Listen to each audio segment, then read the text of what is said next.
Salam sejahtera bagi kita semua. Shalom, Om Swastiastu, Namo Buddhaya, salam kebajikan. Puji syukur kita panjatkan kepada Yang Maha Esa. Malam ini kita dapat berkumpul lagi bersama dalam diskusi Chuck Nurian Urban Sufism with Prof. Komarudin Hidayat, kelas ke-67 dengan tema bedah buku Iman dalam Tantangan karya Romo Magnus.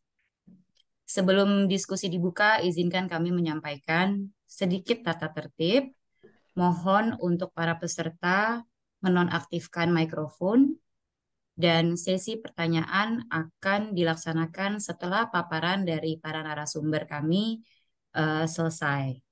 Apabila ada pertanyaan pendahuluan, silahkan mengetikkan di kolom chat, dan apabila ada pertanyaan yang ingin disampaikan secara langsung, mohon klik opsi raise hand, kemudian moderator akan mempersilahkan peserta untuk menyampaikan. Karena waktu terbatas, kami sebelumnya mohon maaf apabila tidak semua pertanyaan dapat disampaikan dan dijawab oleh para narasumber. Selanjutnya adalah sedikit perkenalan singkat dengan tuan rumah dan para narasumber malam ini. Profesor Dr. Komarudin Hidayat sebagai host kami. Beliau adalah Rektor UIN Syarif Hidayatullah periode 2006 hingga 2010 dan dilanjutkan 2010 hingga 2015. Terakhir menjabat sebagai Rektor Universitas Islam Internasional Indonesia. Kolumnis media massa dan penulis buku produktif. Buku terbaru beliau adalah Jalan Pulang, Seni Mengelola Takdir, terbit pada tahun 2023 ini. Selanjutnya, guru dan panutan kami semua, Profesor Dr. Frans Magnus Suseno. Selamat malam, Prof. Selamat Beliau malam. filsafat, teologi, dan teori politik di Pula, Yogyakarta, dan München, mengambil doktorat dalam filsafat tahun 73 dari Universitas München dengan disertasi Karl Marx. Sejak tahun 69 menjadi dosen tetap dan guru besar emeritus Sekolah Tinggi Filsafat Driyakara di Jakarta. Beberapa publikasi termutakhir dari Prof. Magnus adalah Demokrasi, Agama, Pancasila, Catatan Sekitar Perpolitikan Indonesia tahun 2021, Keagamaan Masa Depan, Modernitas Filsafat, Harkat Kemanusiaan Indonesia dalam Tantangan tahun 2021, dan yang akan kita diskusikan malam ini adalah Iman dalam Tantangan. Apa kita masih dapat percaya pada yang di seberang? Tahun 2023, ketiga buku di atas diterbitkan oleh Kompas. Selanjutnya narasumber kami, Profesor Dr. Inaya Rohmania. Selamat malam, Prof. Beliau lahir dari keluarga dan besar di lingkungan pesantren. Saat ini menjabat sebagai Dekan Fakultas Usuluddin dan Pemikiran Islam UIN Sunan Kalijaga. Menyelesaikan sarjana di jurusan Tafsir Hadis Fakultas Usuluddin dan Pemikiran Islam UIN Sunan Kalijaga, meraih Magister Filsafat dari Fakultas Filsafat UGM, menuntaskan master dalam kajian agama-agama di Department of Religious Studies, College of Liberal Arts and Science, Arizona State University, Temple. Menamatkan program doktor kajian antaragama dari Indonesia Consortium for Religious Studies, UGM, UIN Sunan Kalijaga, Universitas Kristen Duta Wacana, dan dikukuhkan sebagai guru besar bidang sosiologi agama pada tanggal 2 Februari 2023 dengan pidato berjudul Transcure sebagai basis epistem pemahaman dan praktek keagamaan inklusif berkeadilan, studi gender kontemporer. Beberapa publikasi termutakhir dari Prof. Inayah adalah 1. Gender dan seksualitas perempuan dalam pertarungan wacana tafsir. Yang kedua, Fatima Mernisi menembus batas mendobrak tradisi dan doktrin agama patriarki. Yang ketiga, Redefining Status Through Burqa, Religious Transformation and Body Politics of Indonesia's Women Migrant Workers, terbit tahun 2022, Jurnal HTS Theology Studies. Yang terakhir, Female Ulama's Authority, Deconstructing Masculine Domination in Islamic Norms and Practices, tahun 2022, terbit di Jurnal International Journal of Islamic Thought, Volume 21. Demikian perkenalan singkat kami dengan tuan rumah dan narasumber. Untuk kontekstual, mungkin ada beberapa peserta yang belum sempat membaca buku Romo Magnus yang terbaru. Iman dalam Tantangan. Di situ Prof. Magnis menyampaikan bahwa 5 tantangan raksasa di abad 21, seperlima abad 21, di mana dunia sudah menjadi semakin sekuler, adalah antara lain krisis global demokrasi, meluasnya ekstremis ideologis agamis. Yang ketiga adalah kapitalisme neoliberal yang mengancam akan menenggelamkan setengah umat manusia ke dalam kemiskinan. Dan yang keempat adalah keambrukan lingkungan hidup alami. Kelima, tantangan yang paling mutakhir adalah artificial intelligence atau dikenal sebagai kecerdasan buatan. Bagaimana Romo Magnis merefleksikan kembali makna iman dalam menghadapi tantangan raksasa tersebut, termasuk mendakapi isu-isu kontemporer. Silahkan pembukaan kami persilahkan kepada Prof. Komar sebagai tuan rumah. Terima kasih. Terima kasih. Selamat malam kawan-kawan semuanya. Dia makasih Nat, Romo Magnis, Prof. Inayah dan kawan-kawan semuanya. Forum ini semacam kafe ya, jadi forum terbatas, ngobrol-ngobrol dan kita rekam YouTube. Semoga nanti yang tidak hadir bisa mengikuti. Ini memang tidak obsesif untuk mencari pendengar yang masif yang banyak, karena forum ini lebih merupakan forum dialog refleksi untuk kawan-kawan aktivis. Romo Magnis ini dalam buku terakhir, saya ingin mengatakan ada 2 buku yang bagi saya memberikan satu semacam rambu-rambu panduan. Satu karangan Yuval Noah Harari, 21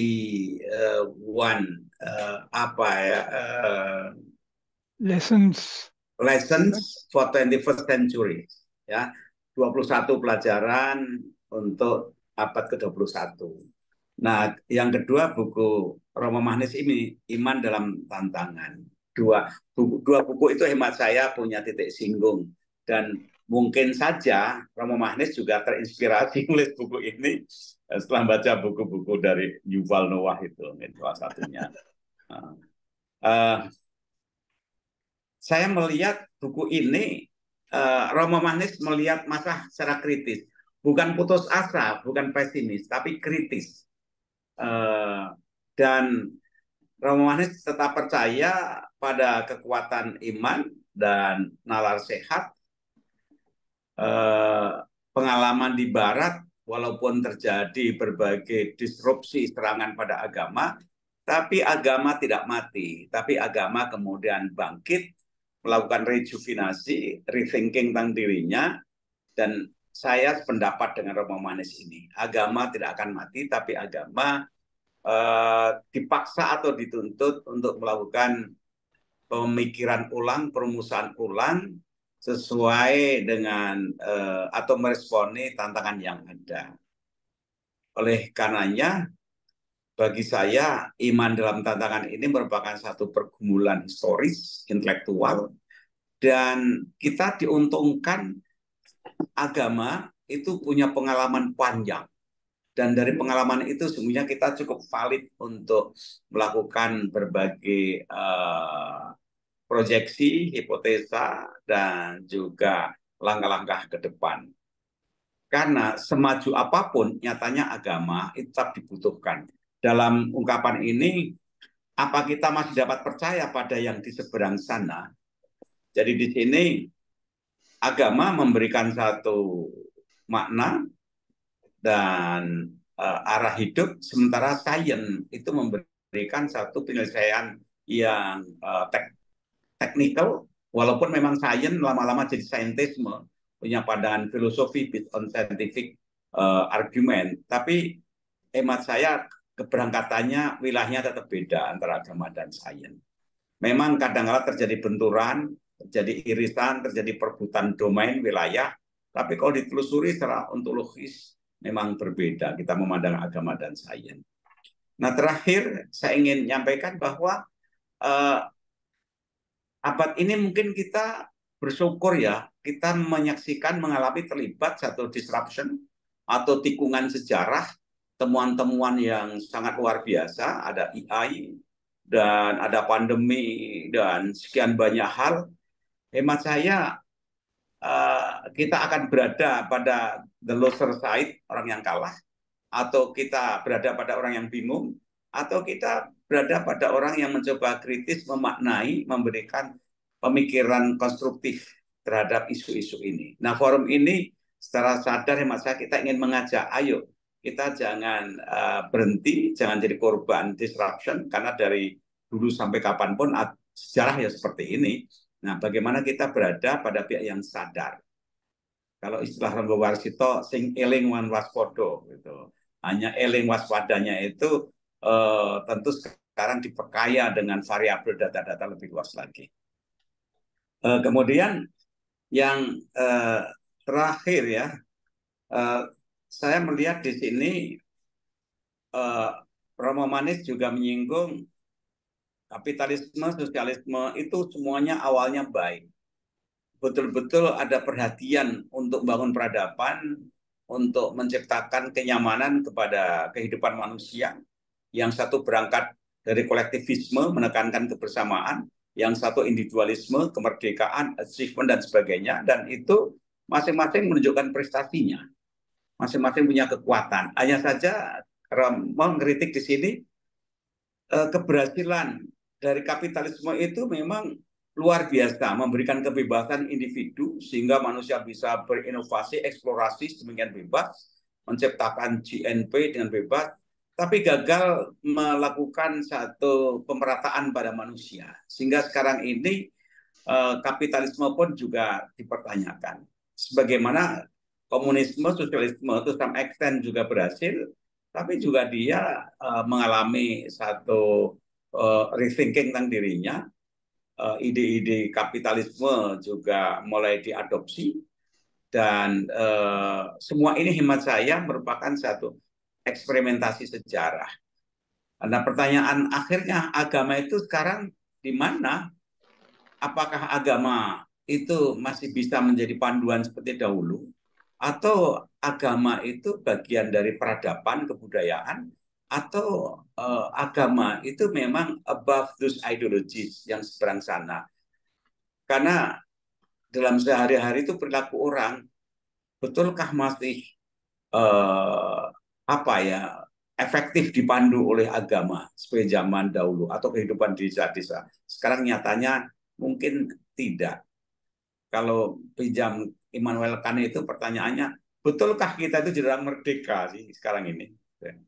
Sebab hanya dengan kehidupan merdeka, kita itu kemudian punya perilaku moral. Moralitas kan nggak mungkin tanpa kemerdekaan. Jadi morality assume that we have freedom. Tanpa freedom, sebenarnya nggak ada konsepsi moral. Nah, betulkah sekarang manusia itu punya kemerdekaan? Karena terlalu banyak variabel yang mengkondisikan perilaku manusia. Kalau tidak ada kemerdekaan, nggak ada moralitas, ya kemudian kita terjatuh menjadi menjalani pada animal life, instinktif aja. Targetnya itu hanya pleasure. Kalau hidup ini targetnya pleasure, maka satisfaction curve-nya, kurva kepuasan itu pendek sekali. Sekarang banyak orang yang targetnya hidup itu hanya pleasure, dan itu pendek sekali. Kurva-kurva kebahagiaannya, kepuasannya pendek sekali, singkat-singkat. Tidak heran makanya banyak orang pada bunuh diri di Korea, di mana. Karena mungkin targetnya itu pendek sekali. Nah, agama ini menawarkan di seberang sana satu hal yang cukup jauh.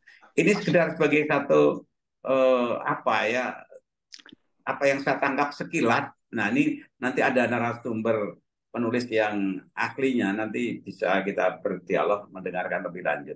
Terima kasih Robo dan Prof Inayah, terima kasih. Kembali Nadia. Terima kasih Prof. Komar. Langsung kita dengarkan pemaparan materi buku oleh Romo Magnis. Silahkan Romo. Terima kasih Prof. Inayah. Prof. Kamarudin, terima kasih atas kata-kata pengantar yang sangat bagus.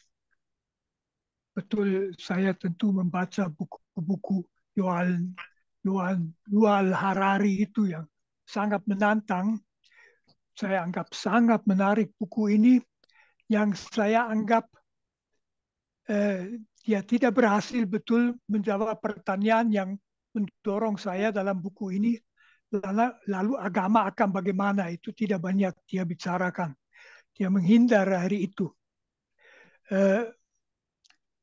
Prof.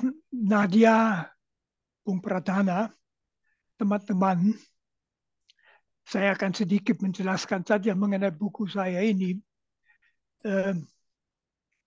Buku ini ada satu keuntungan, itu kumpulan karangan. Jadi itu karangan yang dalam waktu mungkin 3 tahun saya tulis, saya sudah lupa, ada di situ. Berarti buku ini tidak harus dibaca dari halaman pertama sampai halaman terakhir. Pilih saja sesuatu yang terasa menarik, bisa memilih ini dan itu. Tapi bagi saya, yang menyatukan tulisan-tulisan ini yang cukup berbeda adalah kenyataan yang saya anggap dahsyat, yaitu kenyataan sekularisasi. Sekularisasi itu suatu perubahan budaya dalam semua budaya di dunia. Kehidupan manusia, mulai dari kehidupan dalam keluarga, pendidikan, di kampung, pesta-pesta, kemudian kekuasaan dan sebagainya, semuanya berkaitan erat dengan agama, dengan kepercayaan, dengan ritus-ritus. Di Eropa di abad ke-15, banyak pesta, tidak ada satupun yang tidak bersifat agama. Dan dalam 500 tahun terakhir terjadi ya apa yang disebut sekularisasi, di mana realitas dunia, realitas yang kita lihat dengan mata, raba dengan tangan, dengar dengan kuping, itu adalah realitas itu sendiri, tidak lagi seperti ditulis Charles Taylor, seorang filosof Kanada yang bagus menulis mengenai sekularisasi. Tidak lagi suatu enchanted world, suatu dunia penuh dengan roh yang sepertinya terkaitan. Dulu bagi kebanyakan orang ada 3 unsur realitas. Adalah masyarakat, manusia, adalah alam, dan adalah yang alam gaib. Dan itu di dalam tradisi itu menjadi satu. Nah itu pecah. Sekularisasi itu menjadi di dalam abad ke-16, ke-17. Saya angkat 3 poin di situ yang penting. Yang satu saya malah lupa apa saya bicarakan, itu yang sering disebut perjanjian Damai Westphalia 1648. Apa yang Westphalia itu sebagian di Jerman, tetapi perdamaian itu mengakhiri 30 tahun perang saudara. Bukan perang saudara, maaf, perang agama. Perang antara Katolik dan Protestan. Dan itu bukan pertama bahwa Katolik dan Protestan berperang, dan sebelumnya juga orang Kristiani saling berperang karena agama. Dalam perang 30 tahun itu, katanya sepertiga masyarakat Jerman mati. Akhirnya terbunuh, mati kelaparan dan sebagainya. Mengerikan sekali. Di dalam perjanjian itu, negara-negara Eropa yang Kristiani semua, monarki, kerajaan-kerajaan, membebaskan diri, mengatakan kami tidak akan lagi mengizinkan campur tangan gereja Katolik sama sekali. Itulah sebetulnya intinya. Dan sejak itu negara berjalan sendiri menurut reason of state, jadi menurut keperluannya. 100 tahun kemudian, permulaan abad ke-19, Auguste Comte, seorang filosof dan sosiolog Prancis, merumuskan apa yang dihayati belum dalam masyarakat umum. Masyarakat umum waktu itu di Eropa masih religius sekali, Kristen dan sebagainya. Tapi di dalam masyarakat intelektual, para filosof, para ilmuwan, mereka yang berpikir, mereka yang menganggap diri maju,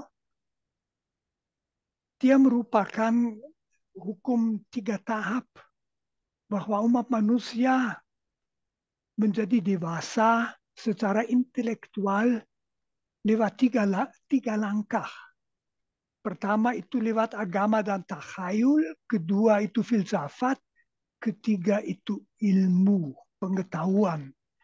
Jadi secara singkat Kom mengatakan akhirnya agama perlu diganti dengan ilmu pengetahuan.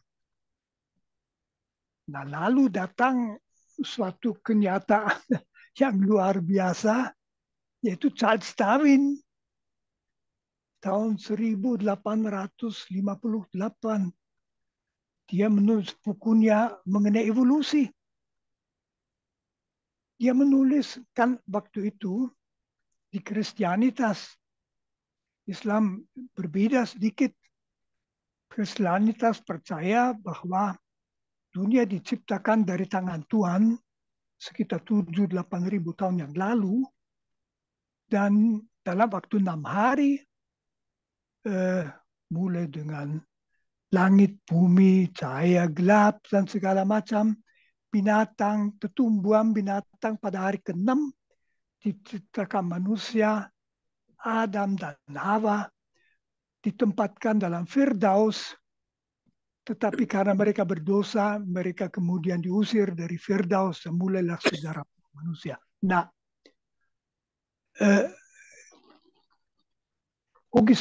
Darwin mengatakan ternyata manusia itu hasil sebuah perkembangan alamiah, berkembang dari kera jutaan tahun. Sekarang menurut ilmu pengetahuan, hayat pertama di bumi adalah 3,6 miliar tahun yang lalu. Luar biasa. Lama-lama, apalagi sekitar sejak 1 miliar tahun yang lalu, di bumi mulai berkembang macam-macam organisme, baik tumbuhan maupun binatang-binatang itu macam-macam. Dan ada juga yang namanya kera-kera itu, termasuk orangutan, kita, simpansi.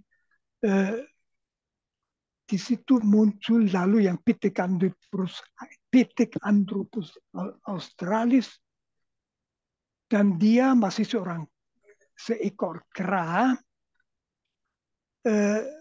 Sekitar 2 juta tahun yang lalu dari dia dalam satu populasi di Afrika berkembang cabang yang kemudian menjadi manusia. Itu beda sekali, orang jadi kaget membaca itu. Gereja juga kaget. Kita tahu kata fundamentalisme. Kata fundamentalisme itu berasal dari gereja-gereja Protestan di Amerika Serikat yang menolak Darwin. Mereka mengatakan kalau antara ilmu pengetahuan Darwin dan wahyu Tuhan, yaitu manusia diciptakan dalam 6 hari, ada perbedaan. Kami percaya pada yang lebih fundamental, itu wahyu Tuhan. Karena ilmu pengetahuan bisa keliru, dan wahyu Tuhan tidak bisa keliru.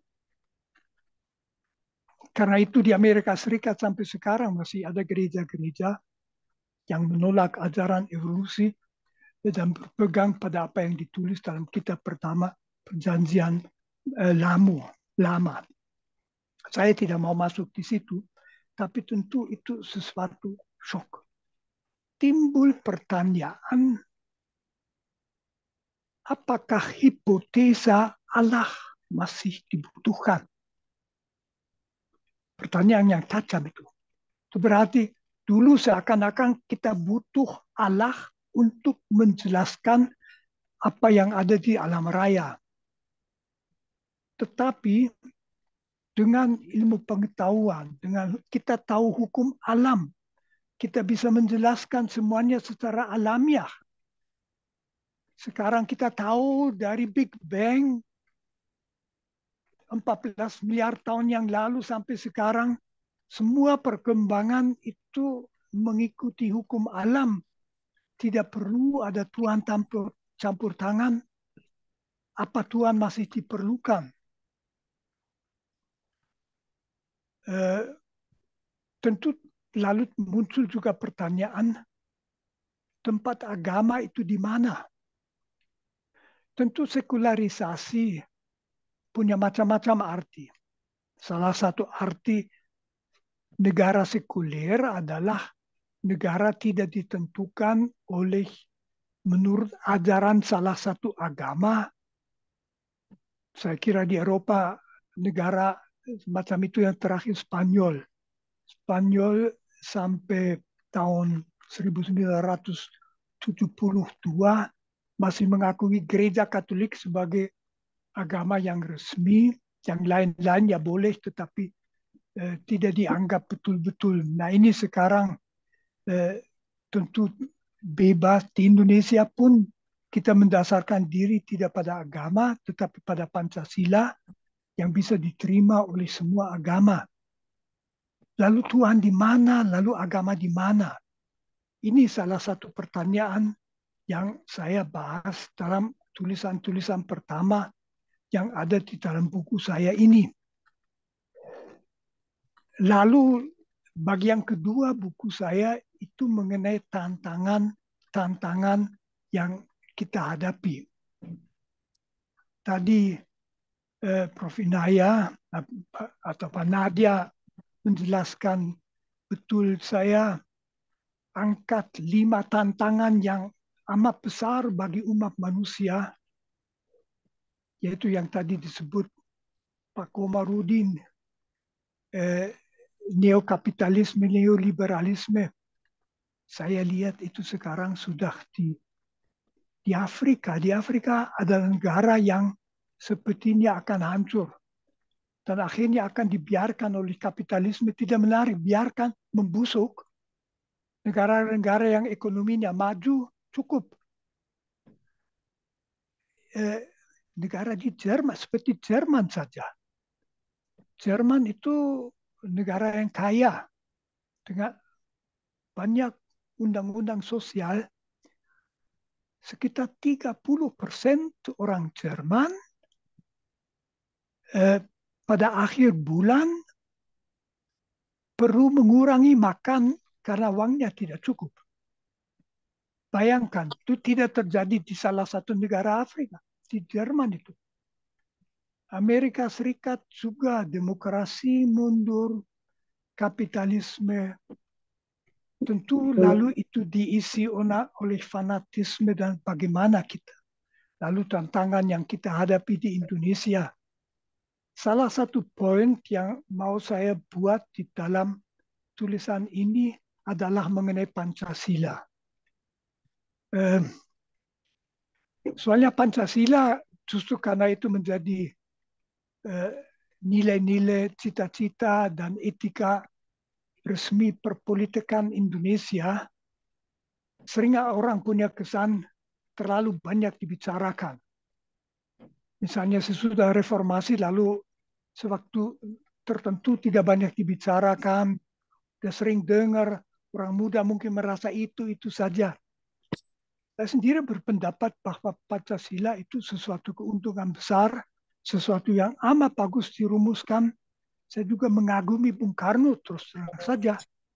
Jadi Pancasila yang dapat bentuk akhir tanggal 18 Agustus 1945 adalah suatu dasar nilai-nilai atasnya bangsa Indonesia bisa membangun diri. Yang bagi saya begitu mencolok adalah bahwa 5 nilai Pancasila, ya 5 sila Pancasila itu begitu berakar dalam budaya Indonesia. Jadi Pancasila itu bukan bukan impor dari luar negeri, tetapi tumbuh di bumi Indonesia sendiri. Akan tetapi 5 sila Pancasila sekaligus terbuka bagi nilai-nilai etika pasca tradisional, etika dunia abad ke-20 yang paling dasar, yaitu pertama kebebasan beragama, kedua penolakan kekerasan dan hak asasi manusia, ketiga bahwa negara adalah milik kita semua, keempat demokrasi, dan tentu keadilan sosial, kelima keadilan sosial, solidaritas bangsa. Bahwa Bung Karno bisa mendorong perumusan seperti itu, saya anggap bukti bahwa beliau itu seorang jenius. Nah, ini dan beberapa masalah lain saya bicarakan. Dalam bagian akhir, saya masuk pertanyaan yang tentu bagi orang yang terkena sekularisasi, bahkan yang tidak percaya pada Tuhan, juga mesti menjadi pertanyaan. Yaitu, pada saat kita mati ini jadi apa ya? Saya malah lupa apa saya tulis itu dalam buku ini. Tapi saya suka pakai contoh ini. Ada stasiun kereta api, Paddington di London. Di stasiun itu, di peron itu ada tiang beton besar, kuat. Banyak orang di sekitar ini stasiun kereta api. Mendadak datang Harry Potter, Hermione, dan Phil, 3 teman itu dengan mantap maju menabrak tiang itu. Tiang itu buka, hilang. Tiang tutup, 3 orang itu hilang. Itu dalam film Harry Potter. Saya tidak tahu Anda pernah melihat film Harry Potter. Orang-orang di situ heran itu, nggak kelihatan. Tentu para fan Harry Potter tahu bahwa Harry Potter dan 2 temannya itu keluar di peron 9:34. Dari mana Hogwarts Express membawa mereka ke tempat mereka. Nah, mengapa saya bawa ini? Kalau kita mati, maka katakan saja korden tutup. Seperti di sandiwara, tutup, selesai, habis. Apa yang terjadi kita tidak tahu. Tetapi barangkali kita punya harapan. Itu bedanya orang yang, itu yang saya sebut, percaya pada yang di seberang, apa ada yang di seberang. Kita beragama, orang beragama, mempunyai harapan. Kalau kita nabrak beton, hilang. Mereka yang masih hidup, nggak punya hubungan lagi dengan kita. Apa yang akan terjadi? Mungkin kita tidak akan hilang. Mungkin mata kita akan terbuka. Mungkin kita akan melihat yang sebenarnya. Ada 2 pertanyaan yang saya bicarakan, yang saya anggap penting juga itu. Yang satu itu pertanyaan yang sering diperdebatkan di antara agama-agama. Lalu siapa yang bisa masuk surga? Gereja saya, gereja Katolik, dulu pernah punya pedoman bahasa Latin, extra ecclesiam nulla salus. Di luar gereja tidak ada keselamatan. Gereja Katolik melepaskan pandangan yang aneh itu. Mungkin sejak 400-300 tahun semakin yakin tidak mungkin bahwa begitu banyak orang baik yang ada di dunia ini tidak bisa masuk surga hanya karena tidak mau dibaptis. Buat apa orang mau dibaptis? Orang-orang Hindu, orang-orang Buddha, orang-orang Muslim nggak punya alasan untuk dibaptis, kalaupun mereka simpatik dengan Yesus, yang dibaptis apa itu?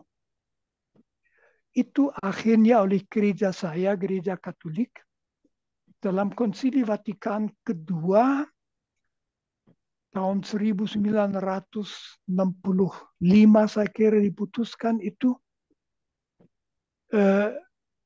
dengan resmi dinyatakan bahwa menurut pandangan kami Allah menawarkan keselamatan pada semua orang.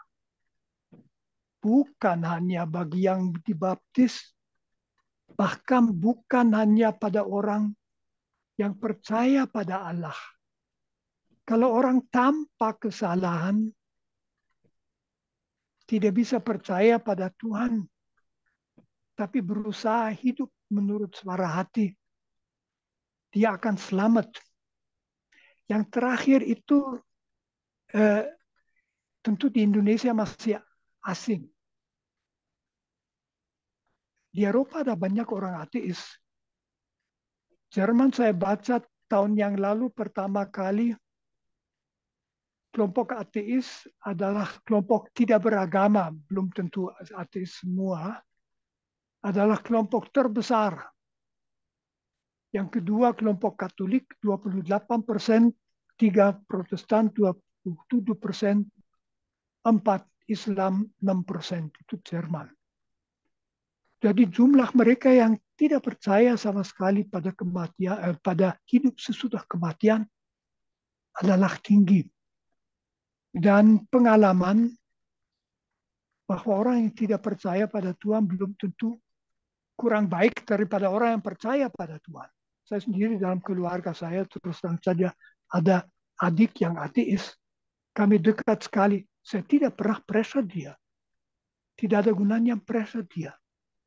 Saya harap kalau dia meninggal, matanya juga akan terbuka. Mengapa itu mungkin? Menurut ajaran Kristiani, orang memang diselamatkan oleh iman. Iman berarti percaya pada Tuhan. Tetapi iman itu tidak sama dengan percaya bahwa ada Allah. Dalam salah satu surat perjanjian baru ditulis Yakobus, ditulis setan pun percaya bahwa ada Allah. Dan iman itu penyerahan kepada yang diseberang. Penyerahan hati. Orang yang menyerahkan diri, misalnya dalam agama-agama seperti agama Buddha, ketuhanan cukup beda dari agama Kristiani, agama Islam dan sebagainya. Kalaupun mereka menyerahkan diri pada kebaikan yang dipanggil dalam hati nurani, dalam kenyataan menyerahkan diri pada Tuhan, dan mereka akan selamat. Saya sendiri merasa sangat terhibur dengan itu. Tulisan terakhir itu mengenai pandangan tradisional gereja Katolik punya api penyucian. Orang yang meninggal tapi masih ada dosa-dosanya, tapi akan masuk surga, sebelumnya harus masuk api penyucian. Tidak pernah begitu jelas apa itu. Lalu tentu ada neraka, dan tentu ada surga. Seperti di Islam juga ada neraka dan ada surga. Itu sekarang dalam gereja saya secara mendasar dipikirkan kembali apa artinya. Tidak bisa dibayangkan bahwa Allah akan menyiksa orang. Itu nggak bisa. Menyiksa itu sesuatu yang jahat. Allah tidak pernah membuat yang jahat.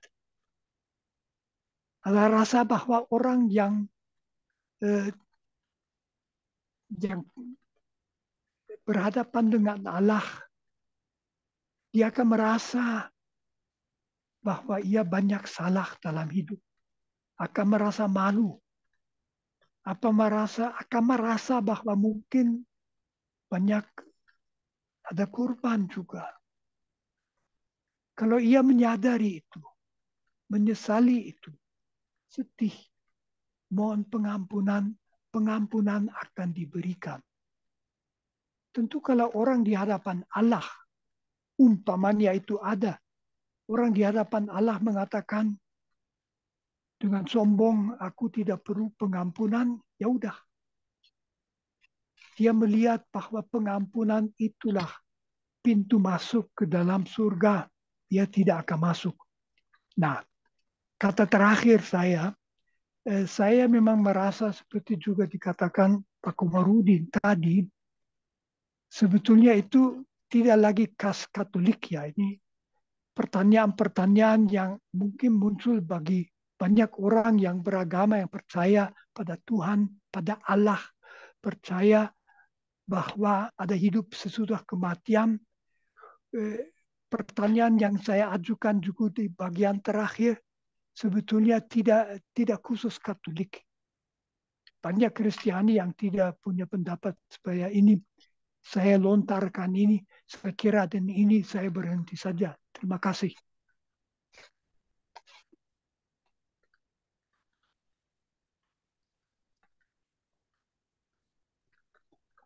Hatur nuhun, Prof. Magnis. Terima kasih sekali atas pemaparannya yang kontemplatif, reflektif, dan komprehensif dari peristiwa alam, teori para filsuf, hingga tempat yang di seberang. Sebelum sesi pertanyaan kami buka, tempat dan waktu kami persilahkan untuk narasumber selanjutnya, Prof. Inayah. Silahkan, Prof. Terima kasih Mbak Nadia. Bismillahirrahmanirrahim. Assalamualaikum warahmatullahi wabarakatuh. Salam sejahtera untuk kita semua. Om Swastiastu. Sebelumnya terima kasih ke Prof. Komar. Sebenarnya beliau adalah guru saya. Prof. Magnis juga guru saya semua. Sebenarnya saya kurang pede Mbak berbicara di depan guru-guru saya. Tapi mungkin guru ingin melihat muridnya ya. Jadi mohon maaf ya Prof kalau nanti mengecewakan ya Prof. Dan Mas Pradana sahabat saya Prof. Jadi kami sering berkomunikasi makanya kemudian diajak ke sini dan Bapak Ibu yang sudah hadir. Ini beberapa mahasiswa saya juga ikut di ruangan ini agar bisa mendengarkan dari gurunya langsung. Jadi sebenarnya ketika membaca bukunya Romo Magnis, Prof. Komar itu yang pertama saya rasakan memang beliau berbicara dari perspektif Katolik, tapi kita merasakan bahwa itu juga kita hadapi gitu ya. Jadi kita relate sekali dengan apa yang ditulis oleh Romo. Romo, terima kasih. Dan saya mungkin hanya akan memberikan highlight sedikit yang mungkin tadi belum disampaikan atau untuk menambahkan sedikit Mbak Nadia bahwa tadi yang belum disebutkan oleh Romo sebenarnya saya membaca bahwa konteks ditulisnya buku ini oleh Romo meskipun ditulis sebenarnya tersebar ya Romo ya dalam waktu disampaikan.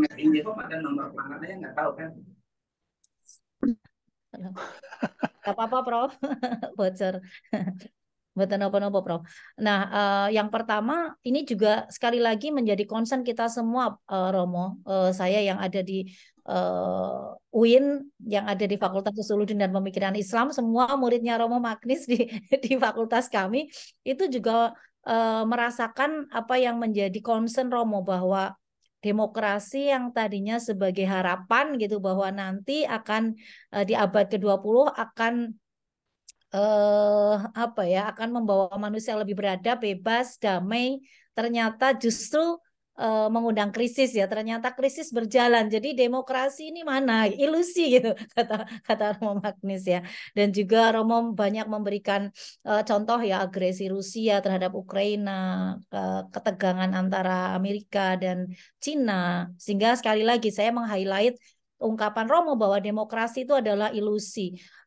Dan kalau menurut saya Romo, bahkan kalau ditambahkan, kalau kaitannya tadi tentang iman Romo, dan Prof. Komar serta Bapak Ibu sekalian yang ada di forum ini, berdasarkan penelitian dan pendampingan yang kami lakukan, bukan hanya soal politik di luar sana yang terlihat dengan kasat mata, penuh dengan kekejaman, tetapi bahkan agama juga dijadikan sebagai alat untuk melakukan kekerasan. Bahkan dunia pendidikan berbasis agama kita bisa melihat kekerasan terjadi di sana, dan itu dipaparkan di media sosial mungkin hampir tiap hari. Jadi sebenarnya ini bukan persoalan yang jauh di sana karena ada di negara lain, itu juga ada di hadapan kita, itu juga ada di keseharian dan mungkin di lingkungan kita. Nah, itu yang saya tangkap dari Romo, yang kemudian saya melakukan refleksi bahwa apa yang dikatakan Romo itu bukan hanya sesuatu yang melangit berbicara tentang cara pandang keilmuan yang positivistik yang kemudian menjadi sangat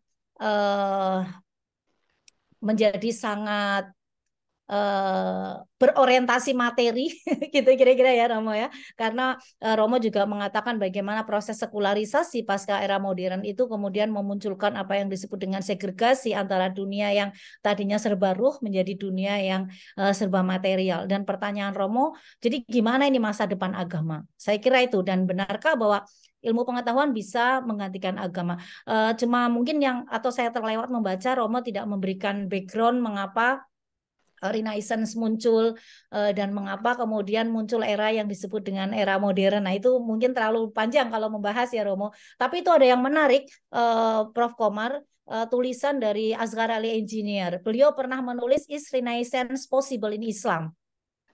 Jadi kalau beliau melihat bahwa era modern itu menjadi titik pergeseran di mana kemudian kekuasaan otoritas agama bergeser menjadi otoritas ilmu, maka di dalam Islam justru yang terjadi adalah dari minan nur ila dzulumat gitu kira-kira, dari enlightenment sekarang malah yang terjadi seperti sebelum atau seperti era abad pertengahan di barat atau sebelum era enlightenment atau yang mendorong munculnya Renaissance gitu. Nah, itu saya kira menarik juga Romo, mungkin buku berikutnya kita bisa mendiskusikan itu Romo, sehingga nanti kita semakin paham konteksnya mengapa muncul era yang disebut dengan Renaissance dan kemudian terjadi marginalisasi agama karena munculnya apa yang disebut dengan paradigma, norma, dan praktek-praktek sekularisme itu. Nah, saya juga melihat bahwa Romo di situ menjelaskan dengan clear ruang-ruang sekularitas itu, bahwa sekularitas di ruang publik, kemudian praktek keagamaan itu juga semakin tidak nampak, dan seolah-olah agama menjadi bidang tersendiri yang terpinggirkan itu ya Romo, karena dimensi kemanusiaan harus dihayati dengan rasionalitas. Dan ketika menjawab, dapatkah kemudian agama survive dalam arus sekularisasi? Nah, ini yang saya betul-betul sangat setuju dengan Romo, dan itu juga yang kami coba bangun, paradigma yang coba kami bangun di perguruan tinggi Islam khususnya di Jogja, bahwa bahwa agama itu akan survive apabila membuktikan diri sebagai sesuatu yang positif, gitu, menyelamatkan dan menyembuhkan. Jika atas nama agama disebarkan kebencian dan perpecahan, orang akan meninggalkan agama. Dan ini nanti yang akan menjadi masukan saya juga Romo, Prof. Komar, untuk kita juga sebaiknya merangkul anak muda, karena salah satu tantangannya, kalau Romo menjelaskan ada 5 tantangan besar, kemudian konteksnya tadi adanya demokrasi yang hanya ilusi, sebenarnya tantangan yang kita hadapi bukan hanya persoalan, kalau menurut pengalaman kami Romo, betul bahwa demokrasi semakin tergerus itu kami juga melihat, tetapi juga ada pergeseran generasi. Itu yang nanti saya akan coba highlight untuk menambahkan Romo. Dan Romo juga meng-highlight bahwa agama harus melibatkan diri dalam dialog. Titik keagamaan yang benar, tidak memberi ruang untuk menghina, membenci. Nah, ini juga menurut kami disitulah ketika kita berbicara Pak Prof. Komar tentang paradigma perguruan tinggi misalnya, memang perguruan tinggi pun tidak sebaiknya seperti yang dielaborasi di dalam bukunya Romo Magnis, tidak bisa kalau kita hanya berhenti pada model-model keilmuan modern yang sekuler gitu kira-kira dengan paradigma positivisme logis. Tetapi aksiologinya memang kita harus bergeser dari knowledge for knowledge menjadi knowledge for human being, sehingga memang kita berbicara agama misalnya di program studi agama-agama atau sosiologi agama tidak hanya bersifat diskursif begitu Romo yang saya tangkap, tetapi harus how to put the theories into practices.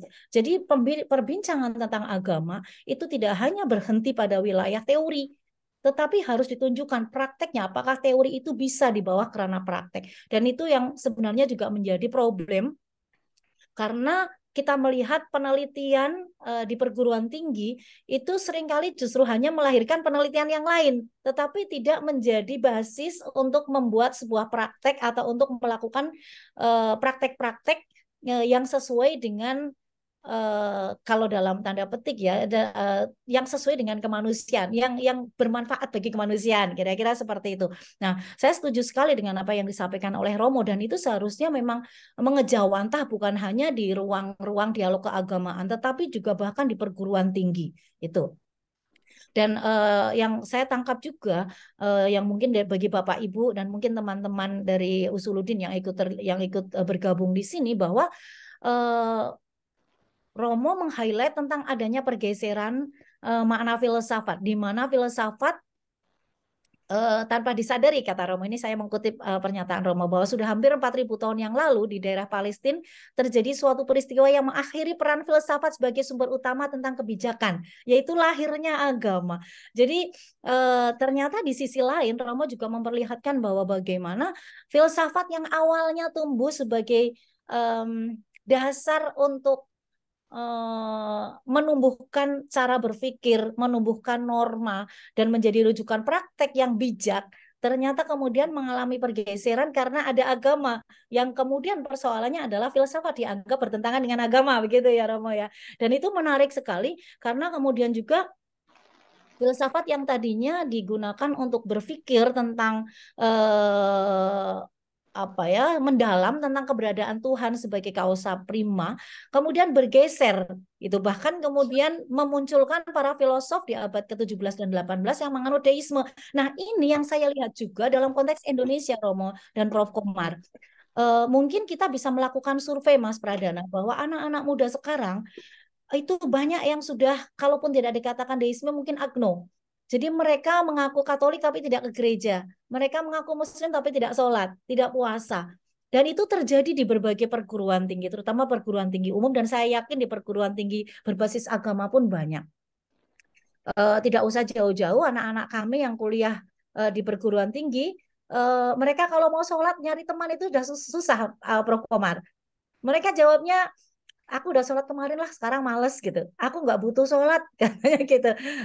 Lagi males gitu. Jadi agama itu akhirnya menjadi sesuatu yang apa istilahnya, jauh gitu, jauh, dan menjadi sesuatu yang sudah tidak relate dengan mereka gitu. Nah, dan itu saya kira menjadi persoalan. Pasti salah satunya saya setuju dengan Prof. Magnis di situ karena tercerabut tradisi berpikir kritis. Jadi filsafat sebagai tradisi berpikir kritis mengalami pergeseran karena akhirnya justru untuk dalam revolusi alam, sebagaimana dikatakan lagi-lagi oleh Romo, bahwa justru filsafat menjadi cara untuk menyimpulkan bahwa Tuhan tidak dibutuhkan gitu, karena penjelasan filosofis ala positivistik itu tidak cukup. Nah, itu yang kemudian justru memunculkan persoalan baru itu, yang saya tangkap. Dan saya setuju sekali Romo dan Prof. Komar bahwa mau tidak mau seperti yang Romo katakan, memang persoalan yang harus kita sadari bahwa filsafat di Indonesia sayang nih diabaikan. Jangankan filsafat, Bapak Ibu, bicara hermeneutika masih banyak yang mengatakan bahwa itu ilmu kafir gitu. Jadi bisa kebayang tidak bagaimana perguruan tinggi sebagai ruang akademik yang diidealkan menjadi tempat-tempat untuk melakukan pemikiran kritis yang terbuka, ternyata filsafat saja tidak menjadi tradisi, atau filsafat dalam konteks ini adalah ilmu berpikir yang kritis, itu sudah dianggap sebagai sesuatu yang lain. Maka itu yang menjadi problem kita sebenarnya dalam, bukan hanya di masyarakat, jadi perguruan tinggi pun itu menjadi masalah.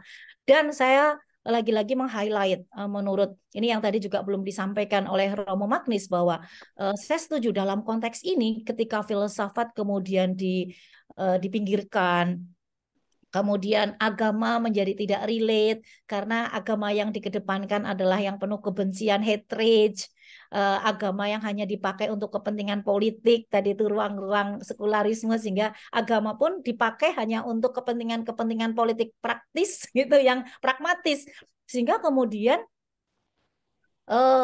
Indonesia terancam gitu. Dan saya suka sekali dengan kalimat Prof. Magnis, bahwa Indonesia so far atau dalam konteks ini terancam. Kenapa? Karena substansi demokrasi sedang menyusut.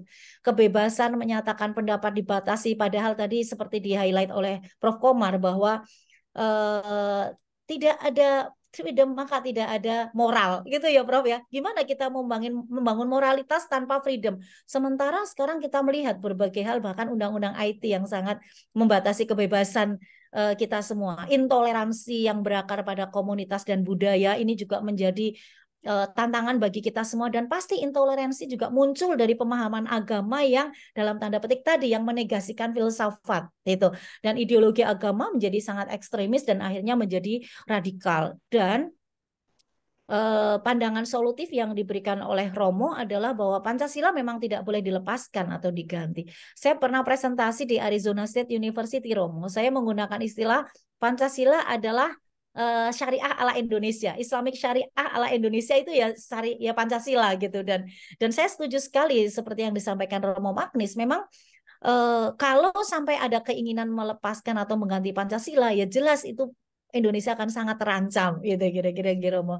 Dan filsafat memang harus diberikan tempat di alam akademik. Menurut hemat kami bahkan seharusnya tidak hanya di dunia akademik, bahkan dalam kehidupan sehari-hari kita harus mentradisikan filsafat yang sederhana, filsafat yang bisa menjadi way of life, yang bisa membuat orang bisa berpikir kritis dan bisa, kalau istilahnya Romo itu, membaca kebenaran ya, kebenaran yang substansial, bukan saling menyalahkan, kebenaran agama yang merupakan pancaran ilahi yang mengantarkannya ke surga, kalau bahasanya Romo seperti itu.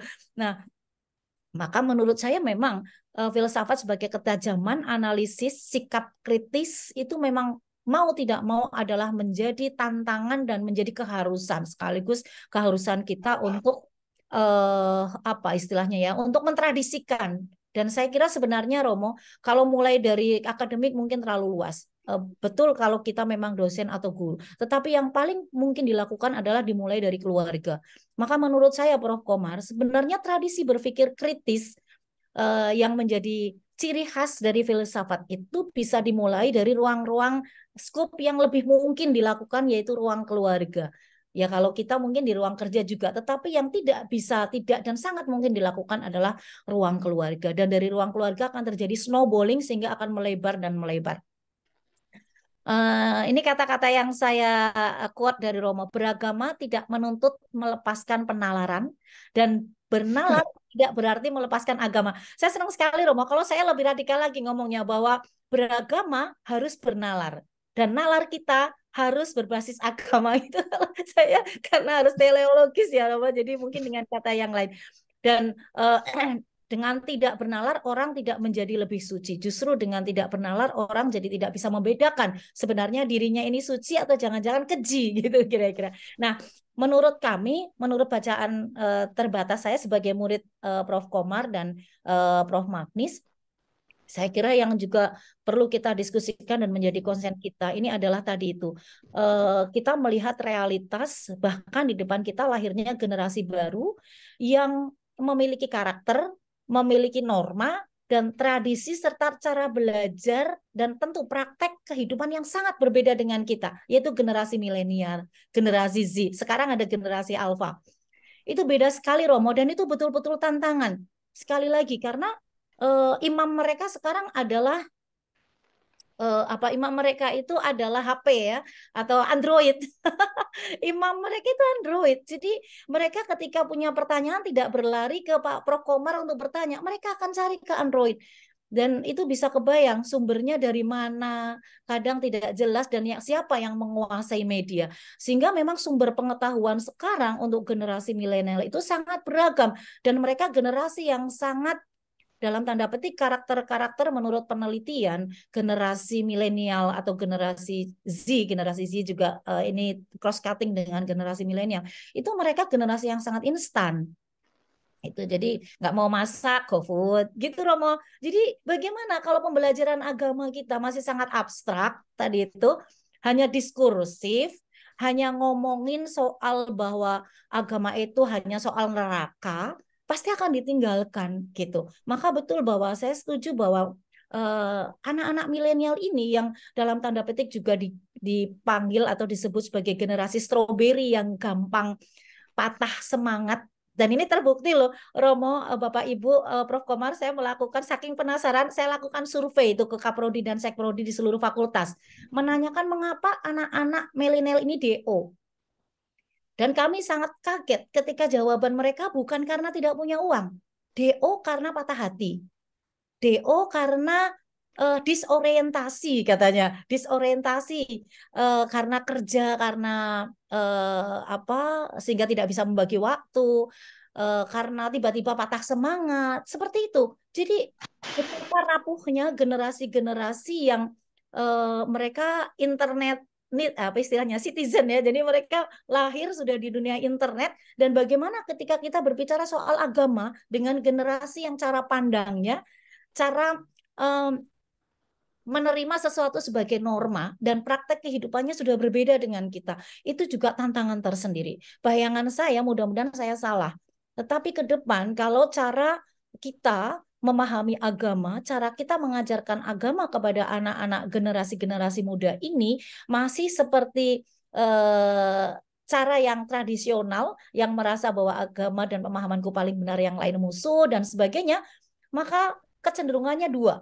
Apakah generasi ini akan seperti tadi, entah deistik atau agnostik, atau bahkan menjadi kelompok yang radikal. Nah, ini juga menjelaskan mengapa banyak generasi muda kita yang kemudian radikal. Sekalian saja, gitu, kalau radikal atau agno, dua yang sangat menakutkan tentu saja untuk kita semua. Karena bagaimanapun mereka pasti tidak bahagia, karena Bapak Ibu, saya kira kita sering mendiskusikan ya tentang bagaimana ketika kemudian tidak punya pegangan atau kemudian memiliki pemikiran yang sangat sempit, eksklusif karena pemikiran yang radikal. Kemudian yang kedua tantangannya adalah tradisi virtual tadi, bahwa ruang-ruang perbincangan kita tentang agama, tentang segala macam, itu sekarang mengalami pergeseran. Tadi Prof. Komar menyebutkan tentang COVID, bagaimana COVID itu betul-betul memunculkan tradisi baru. Penelitian saya memang somehow memang ada positifnya. Misalnya ruang-ruang itu menjadi ruang perempuan mendapatkan otoritas karena bisa ngisi pengajian tanpa diundang, bikin channel sendiri tanpa harus nunggu diundang oleh Mas Pradana misalnya, atau Prof. Komar. Betul. Tetapi di sisi lain, ruang-ruang virtual ini sekali lagi itu juga menjadi ruang yang kelihatannya tidak nyata tapi nyata. Jadi anak-anak kita juga mungkin bagian dari itu. Jadi menurut penelitian, generasi Z itu lebih dari 8 jam waktunya itu di depan internet. Nah, maka menurut saya ini juga tantangan tersendiri, Prof, untuk kita bagaimana memformulasikan agama yang relate dengan kebutuhan anak-anak muda yang memiliki karakteristik yang berbeda dengan kita ini. Dan saya sih tetap yakin, ya Prof, Mas Pradana, Mbak Nadia, dan Bapak Ibu, berdasarkan pengalaman kami bahwa agama itu justru akan sangat dibutuhkan oleh generasi muda, bukan hanya kita atau generasi lansia ya, yang kemudian dalam tanda petik sering dilabeli karena pertanyaan tentang transendental spiritualitas, maka kembali kepada agama. Tetapi bahkan anak-anak muda itu justru sangat membutuhkan agama untuk apa? Untuk memberikan tujuan. Kalau bahasanya Romo tadi, memberikan harapan. Sehingga tidak terjadi seperti di Bantul ya, Bantul atau Kulon Progo, anak SD bunuh diri masuk sumur karena minta HP tidak diberi oleh orang tuanya. Ini artinya kan betapa nalar kritis sudah tidak jalan. Mahasiswa, Bapak Ibu, mahasiswa-mahasiswi sekarang banyak kasus bunuh diri. Bahkan dosennya ikut bunuh diri gitu di beberapa, ada kasus perguruan tinggi, mahasiswanya bunuh diri, dosennya juga bunuh diri. Ini sangat serius, dan saya kira disitulah kemudian agama akan fungsional bagi anak-anak muda, generasi milenial dan generasi Z, untuk memberikan tujuan, memberi nilai pada kehidupan, memberi harapan, dan memberi tempat kembali. Itu menurut saya seperti itu, sehingga memang tidak percaya pada Tuhan, menurut saya Romo, itu bukan hanya karena persoalan dampak sekularisasi, tapi justru dari pemahaman keagamaan yang juga sudah tidak relevan. Itu ya, karena itu tadi, karena tidak ada pemikiran kritis lagi. Saya kira itu yang sedikit yang mungkin hanya untuk memberikan biar guru-guru saya apa ya, ada sedikit oh ya bisa ngomong lah sedikit gitu ya Prof Komar, karena itu juga menjadi concern kami serius Prof Komar. Bahkan kami bersama teman-teman dari Lisafa di Malaysia, mereka profesor-profesor kimia yang kemudian memutuskan untuk belajar filsafat. Mereka sudah profesor, sudah retire, dan kemudian belajar filsafat karena melihat bahwa di dalam sains ternyata mereka menemukan kekosongan gitu Prof. Jadi ada emptiness itu di dalam sains. Itu pengakuan dari teman-teman yang sudah guru besar yang akhirnya mengambil filsafat di program studi magister kami. Sehingga kami kemudian dari situ semakin yakin bahwa memang agama filsafat itu akan terus hidup karena itu menjadi nyawa bagi kehidupan agar bisa hidup bahagia. Saya kira itu. Terima kasih, Ya. Mbak.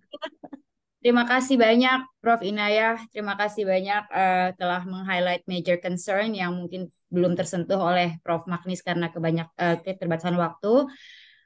Saya cek ini belum ada pertanyaan. Mungkin Prof. Komar bisa mau berbagi sedikit. Ada Pak Floorkan aja. Haidir. Floorkan kalau yang tanya, silakan. Lempar di floor. Ada Oke. pertanyaan, ada pertanyaan nih. Izin saya bacakan dari Pak Haidir Amin. Tampaknya fenomena ateis meningkat di Indonesia. Apakah ini kelanjutan dari sekularisme, tsunami informasi, dan citra buruk agama? Silahkan mungkin Romo Magnis bisa menjawab terlebih dahulu.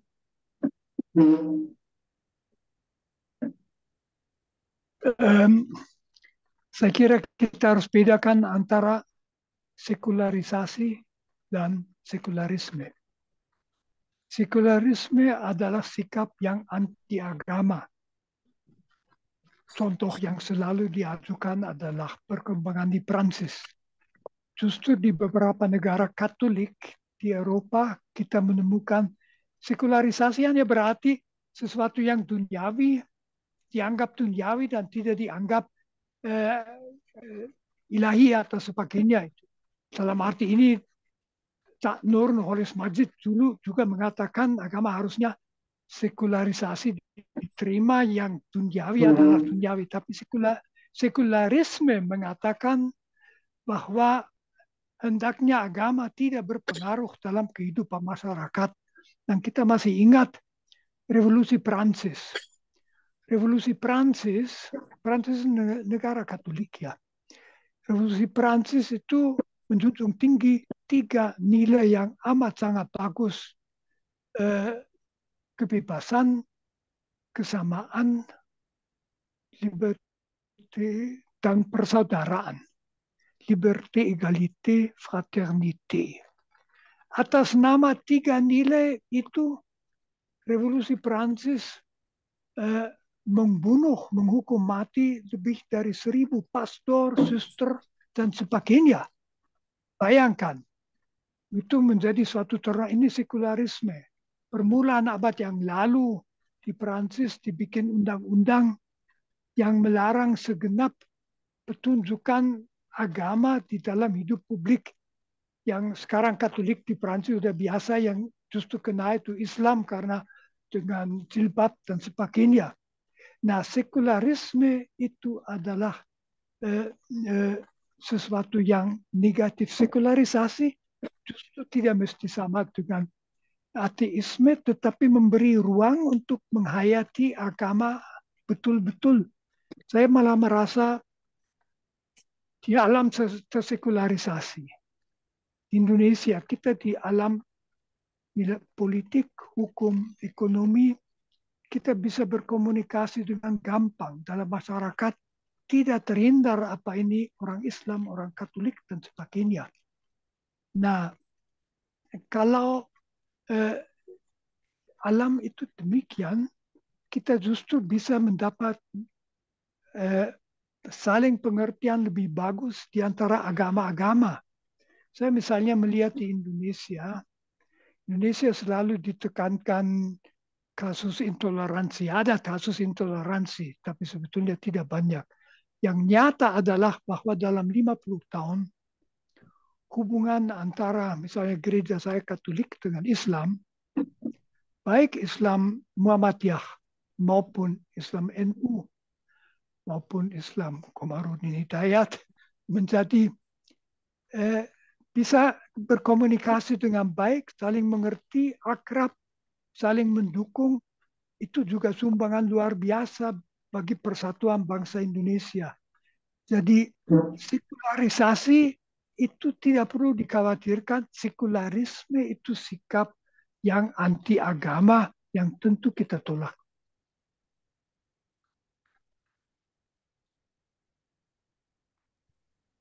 Terima kasih, Prof. Romo Magnis.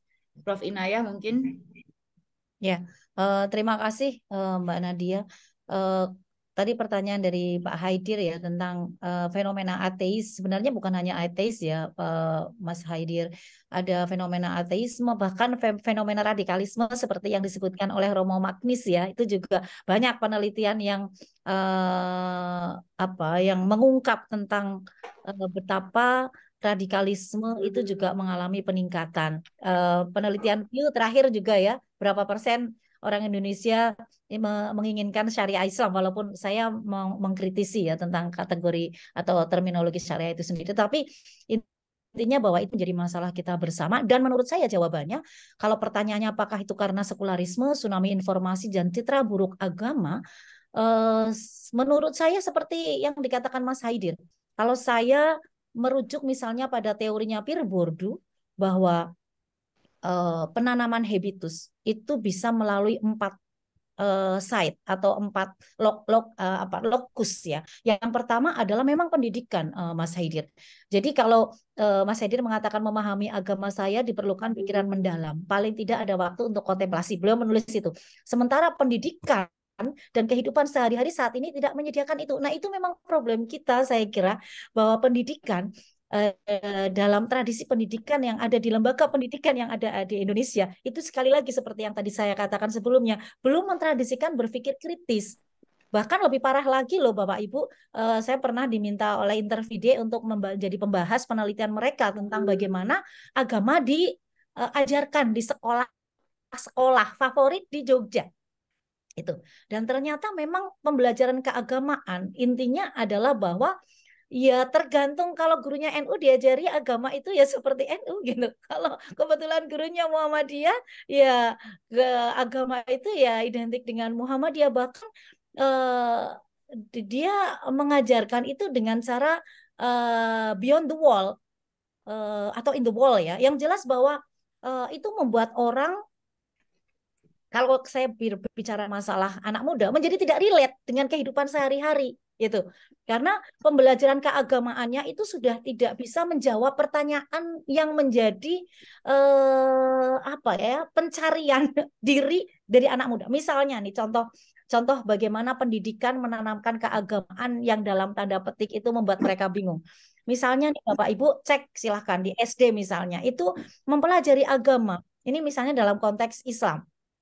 Itu misalnya gurunya mengajarkan orang Islam perempuan kalau berjilbab keluar sedikit saja rambutnya, maka dia tidak akan mencium bau surga. Itu masih banyak loh di sekolah-sekolah Prokomar.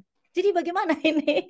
Anak saya ketakutan gitu, teman-temannya ketakutan. Coba tanya kepada ibumu yang dosen tafsir, kata anak saya. Apa iya kita tidak akan mencium surga hanya karena kelihatan satu rambut saja dari rambut yang harus ditutupi katanya. Atau nanti ketika mati kita akan melewati jembatan rambut di belah 7. Nah, mereka bingung, nggak relate dengan pengalaman empiris mereka. Nah, sekali lagi itu juga persoalan memang bahwa pembelajaran keagamaan di lembaga pendidikan kita itu masih bermasalah.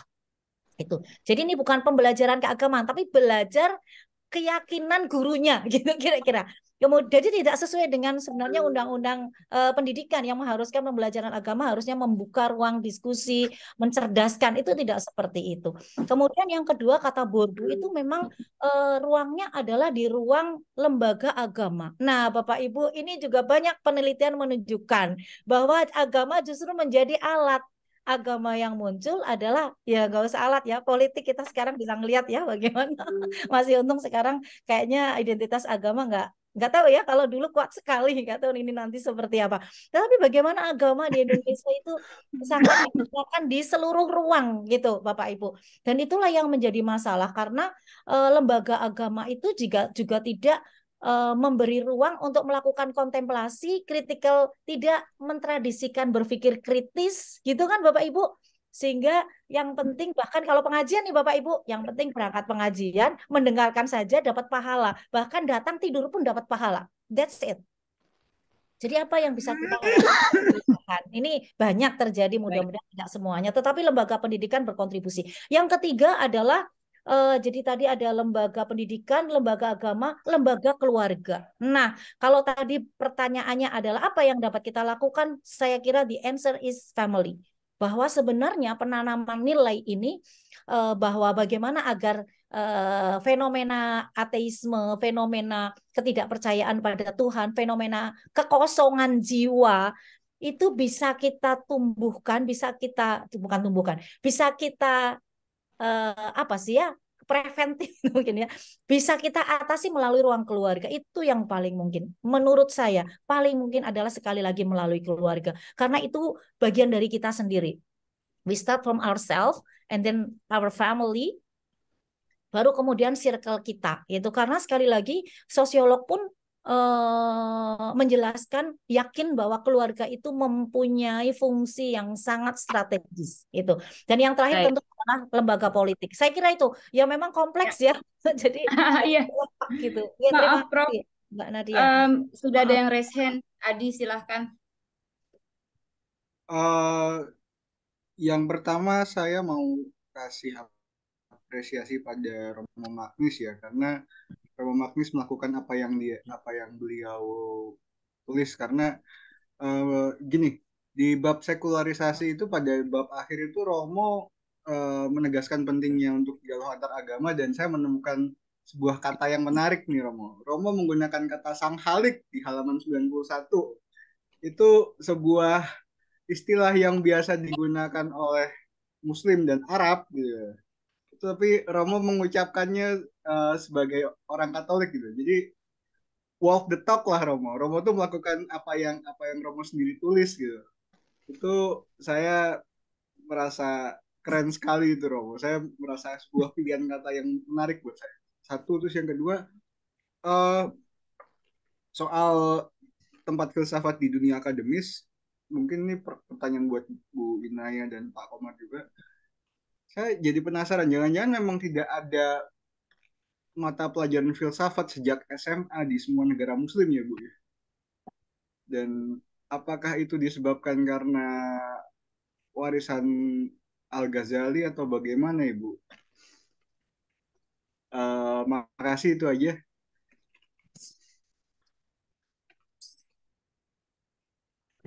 Silahkan langsung dijawab mungkin oleh Prof. Inayah. Ya, jawabannya agak singkat aja. Jawabannya agak singkat-singkat aja. Biar yang bertanya nanti masih banyak. Iya, singkat-singkat aja. Tadi pertanyaannya tentang filsafat dunia akademik. Iya, saya kira memang salah satu persoalannya memang filsafat tidak dikenalkan ya di SD, SMP gitu. Oleh karena itu kita sebenarnya sedang merencanakan filosofi for children, Mas. Karena sebenarnya bisa diturunkan ke dalam pemikiran-pemikiran yang sederhana sehingga anak bisa paham tentang apa filsafat tanpa harus daki-daki bicara tentang teori-teori yang mungkin bagi orang dewasa pun pusing gitu. Betul sekali. Paling filsafat diajarkan di Usuluddin ya, Prof. Di fakultas lain pun saya tidak tahu apakah diajarkan gitu. Memang betul sekali. Kemudian pertanyaan di room ini ada, Prof. Apakah dimungkinkan lembaga agama yang ada di Indonesia berefleksi bersama untuk memikirkan rumusan kurikulum? Menurut saya wajib sih. Seharusnya memang Kemenak itu bekerja untuk itu, merumuskan kurikulum gitu bersama-sama agar lebih inklusif. Dan pertanyaan yang berikutnya, konsep agama, iman tanpa perbuatan adalah mati. Bagaimana agama menyikapi isu-isu kontemporer seperti toleransi, radikalisme, transgender, kecerdasan buatan? Menurut saya itu tadi memang harus diajarkan tentang filsafat sebagai cara berpikir yang kritis, sistematis gitu. Dan juga itu tadi kata kuncinya ada di Pak Paulus sendiri. Jadi agama itu bukan berhenti di ranah wacana, tetapi memang harus ditunjukkan dengan praktek gitu. Jadi menurut saya memang kita bicara agama jangan hanya omong doang, tapi agama itu adalah sesuatu yang mengejawantah di dalam moralitas dan praktek kehidupan sehari-hari. Saya kira itu Mbak Prof, mudah-mudahan menjawab. Terima kasih. Mungkin Romo Magnis ada pendapat mengenai pertanyaan Pak Paulus, bagaimana agama menyikapi isu-isu kontemporer seperti toleransi, radikalisme, termasuk transgender yang ada di buku Prof juga. Terima kasih.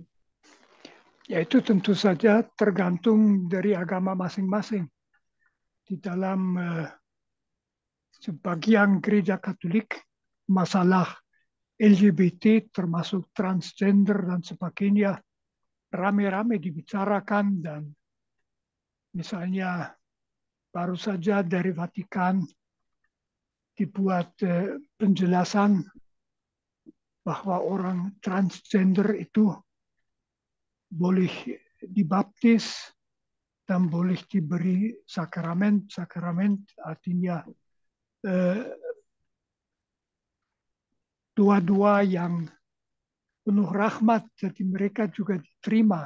Yang ditolak misalnya di gereja Katolik adalah menyamakan persatuan homo dengan perkawinan, karena dua-duanya tidak sama. Perkawinan itu antara laki-laki dan perempuan merupakan unsur kunci, unsur inti penerusan masyarakat. Hubungan homo adalah hubungan antara dua orang. Tetapi di gereja Katolik juga sudah ada yang mengatakan mengapa orang yang secara alami homo berarti alam, dan alam diciptakan siapa? Alam diciptakan oleh Tuhan. Jadi yang diciptakan homo, mengapa tidak boleh mengungkapkan kasih sayang secara seksual juga? Ini sangat diperdebatkan, ada kontroversi di dalam hal-hal ini, justru dibicarakan bersama. Apa ada lagi tadi poin yang ditanyakan kecuali itu? Atau sudah Masuk itu? ke pertanyaan selanjutnya, Romo. Apakah dimungkinkan atau perlukah lembaga agama-agama yang ada di Indonesia berefleksi bersama untuk memikirkan rumusan kurikulum pendidikan formal? Silakan, Romo. Itu saya merasa tidak terlalu kompeten untuk menjawab itu. Maksudnya pendidikan pada umumnya tentu itu bukan urusan agama, misalnya bukan urusan romo-romo untuk mengatakan bagaimana pendidikan matematika, fisika, bahasa dan budaya dan sebagainya. Jadi itu urusan masyarakat dan negara. Kalau pelajaran agama itu tentu akan juga disusun oleh masing-masing agama karena antara kita ada perbedaan.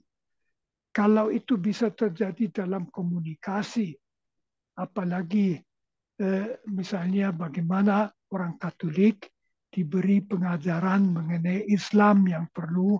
Nah, ini baik sekali kalau dilakukan bersama. Demikian. Mungkin Prof. Komar ada pendapat atau menjawab, bisa ikut menanggapi pertanyaan. Saya ingin highlight ya beberapa hal yang disampaikan tadi. Pertama, agama ini akan survive ketika dia memang memberikan satu sumbangsih problem solving dan juga penguatan peradaban kemanusiaan.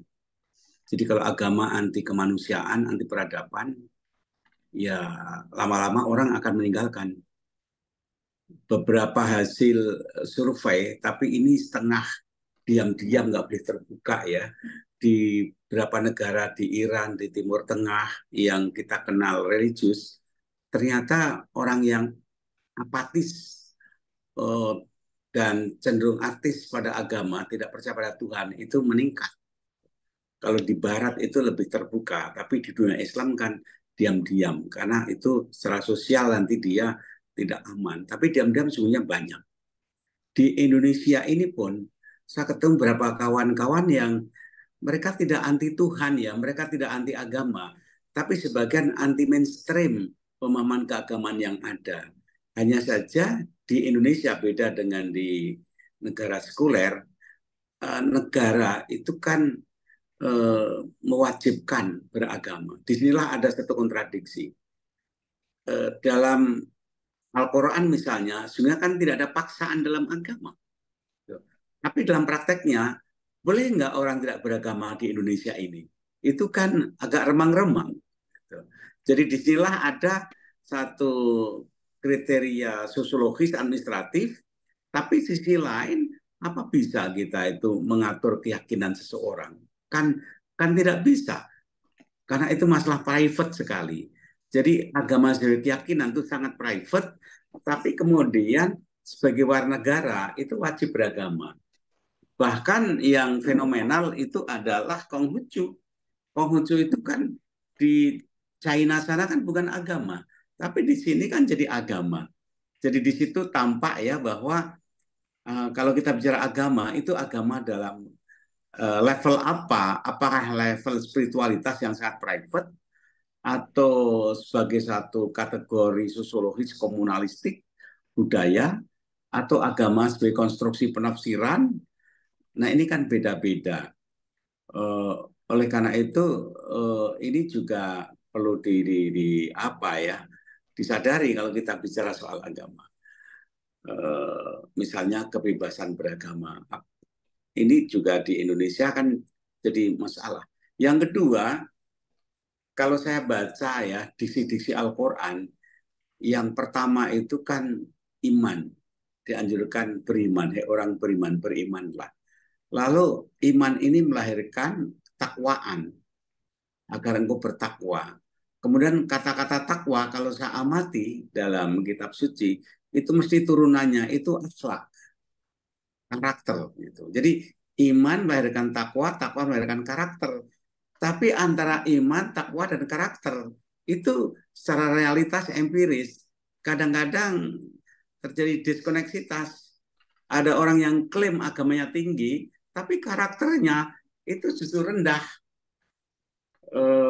Bahkan orang-orang yang mengaku sekuler, yang negaranya itu tidak beragama, tingkat korupsinya itu rendah.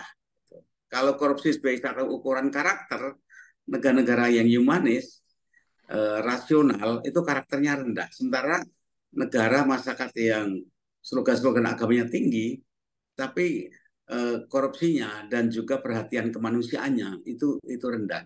Nah, hal seperti ini yang membuat orang kemudian bertanya skeptis. Ini agama ini apa buktinya bahwa agama itu membangun peradaban, bahwa agama membela keadilan, bahwa agama itu membela kemanusiaan.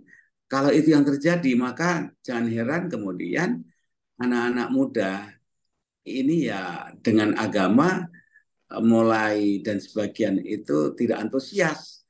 Tapi jangan diartikan mereka anti Tuhan, jangan diartikan mereka anti agama, tapi mereka kecewa dengan konstruksi wacana pemahaman yang ada. Kira-kira itu yang kalau kita amati dan ini perlu diteliti, Anda akan menemukan satu gambaran yang beda sekali, gitu kan. Terima kasih. Mungkin saya tambah sedikit. Monggo, monggo Romo. Saya tambah sedikit. Silahkan Romo. Nah, saya hanya mau mengatakan ya ke arah yang persis sama.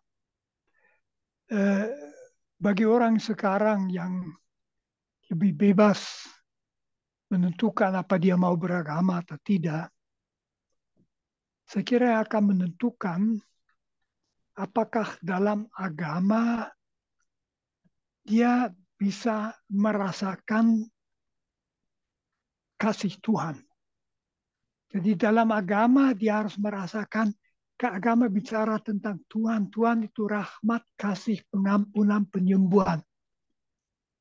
Kalau dalam agama, dalam komunitas beragama, teman-temannya, ia merasakan seakan-akan kehadiran Tuhan yang penuh kasih, penyembuhan, dan kebaikan, dia akan ada dalam agama. Kalau agama itu menjadi sesuatu yang manusiawi, sempit, dan sebagainya, itu juga tidak lagi terbuka bagi Tuhan yang diwartakan. Jadi agama selalu juga harus melihat, jangan saya misalnya orang beragama, saya Romo, itu sangat beragama, amat sangat penting. Jangan dari saya orang mendapat kesan, wah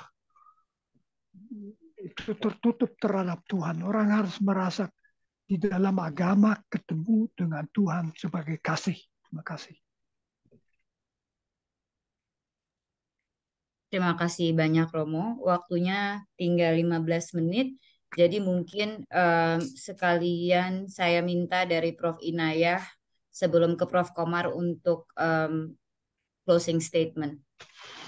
Terima kasih Mbak. Mungkin sekalian menjawab karena dari Bu Yeni ada pertanyaan ya, mengapa kok di lapangan agama jadi fenomenanya sangat kontradiktif karena sesama umat bisa saling berkelahi dan memaksa hanya karena beda pendapat. Kalau menurut penelitian saya selama ini dan juga pendampingan, kami kebetulan mendampingi para guru di seluruh Indonesia sekarang sudah sekitar dengan Lemena untuk mendiseminasikan literasi keagamaan lintas budaya. Itu ternyata problemnya adalah karena kalau bahasa anak gaul sekarang kurang piknik, Bu.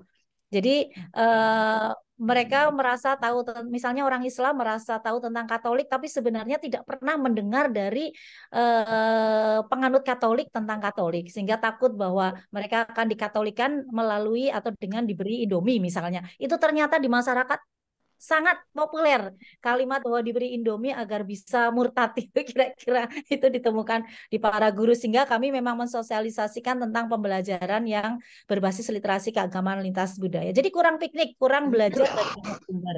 Yang kedua, itu kalau menurut pengamatan, penelitian, dan juga pendampingan kami itu karena ada kepentingan, entah kepentingan politik atau kepentingan ekonomi. Sebenarnya ketika tidak ada kepentingan politik, tidak ada kepentingan ekonomi, dan kemudian banyak sumber pengetahuan yang bisa diakses atau mau belajar ke banyak sumber, maka seharusnya tidak terjadi bahwa hanya karena beda pandangan tentang agama kemudian jadi berkelahi. Saya kira itu, dan sebenarnya perlu dibuktikan dengan data-data, tetapi sejauh ini yang kami temukan di lapangan seperti itu. Oleh karena itu menurut saya marilah kita mulai sekali lagi, jangan terlalu muluk-muluk berharap merubah negara, apalagi mau pilpres gitu. Nanti malah stres sendiri. Mari kita mulai dari diri kita sendiri untuk mempunyai nalar kritis dalam mentradisikan atau dalam berpikir atau membangun tafsir-tafsir agama dan kemudian mempraktekkan nilai-nilai agama, membangun norma dan mempraktekkan agama. Dan marilah kita mulai dari keluarga kita juga dan dari lingkungan kita. Insya Allah kalau semua di ruangan ini saja dari 44 orang melakukan itu, maka akan menggelinding menjadi bola salju dan akan menjadi meluas, dan kita berharap bahwa ini akan bisa mengatasi sedikit problem dan tantangan besar yang kita hadapi. Terima kasih Mbak Nadia. Terima kasih banyak Prof. Inayah.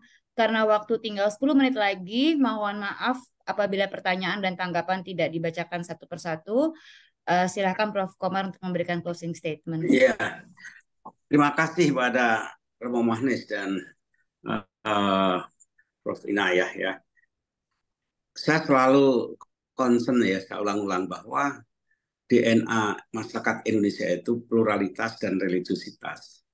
Dan ini sungguhnya pluralitas ini pada tingkat global semakin kita rasakan dengan adanya medsos ini, kan kita semakin merasakan bahwa dunia ini plural. Kalau dalam Al-Quran itu jelas sekali itu. Wa min ayatihi, di antara tanda-tanda kebesaran Tuhan itu menjadikan alwanikum wa alsinatikum, menjadikan su'uban wa qabaila ta'arafu, bahwa pluralitas itu desain Tuhan itu eksplisit sekali dalam Al-Quran. Makanya kalau kita tidak bisa menerima, merayakan pluralitas, ya itu sama saja dengan menolak statement Al-Quran, karena ini desain Tuhan. Dengan demikian, bagaimana religiositas itu memberikan satu pencerahan, guidance, moralitas, spiritualitas pada pluralitas. Tapi yang terjadi kadang semangat keberagamaan ini menjadikan keragaman itu menjadi sumber kepengapan, sumber konflik. Lantas agama tampil dengan wajah yang galak, yang ingin saling menaklukkan. Terlebih lagi kemudian ketika ditumpangi dengan friksi-friksi agenda politik. Jadi agama itu bukan sebagai satu sumber pencerahan, kesejukan, intelektualitas, kebijakan, dan kebajikan, tapi kok kemudian garang. Karena berbeda. Kita tidak siap untuk menerima perbedaan, padahal perbedaan itu memang itu desain Tuhan atau sunatullah. Dan sampai hari ini kita semakin melihat keragaman etnis, agama, budaya, bahasa. Nah, makanya kalau beragama itu krisis kasih sayang seperti Romo katakan, untuk menerima orang lain, dan krisis semangat untuk berbagi kasih, untuk berbagi wisdom pada yang lain, maka beragama itu kan menjadi sumber kelelahan. Agama itu menimbulkan kebencian. Apa iya? Kalau saya amati nabi-nabi itu kan diutus Tuhan untuk menemui orang yang berbeda.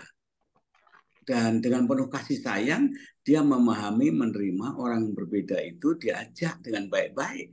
Ada yang mau, ada yang tidak mau. Tapi yang tidak mau pun kan tidak pernah kemudian dicaci maki oleh para rasul Tuhan. Ketika mereka melawan, atau diingatkan, itu tidak baik. Tapi pertama mereka kan menerima bahwa mereka itu yang berbeda. Justru karena ada perbedaan itu, ada fungsi mission itu. Misi apa? Misi untuk mengajak orang karena berbeda. Kalau udah sama kan tidak perlu ditugaskan ke arah sana. Nah, sekarang kita bagaimana di Indonesia, bahkan juga pada tingkat makro ini, kita berangkat dari premis kemanusiaan bahwa ini semua adalah hamba Tuhan, ciptaan Tuhan. Kemudian kita bersama untuk berbagi kasih sayang dan wisdom, karena kita itu moral being, kita homo sapien, kita homo religius. Kalau intelektualitas, kemudian moralitas, religiositas itu bisa bersinergi. Disitulah kemudian antara agama, moral, sains itu bertemu.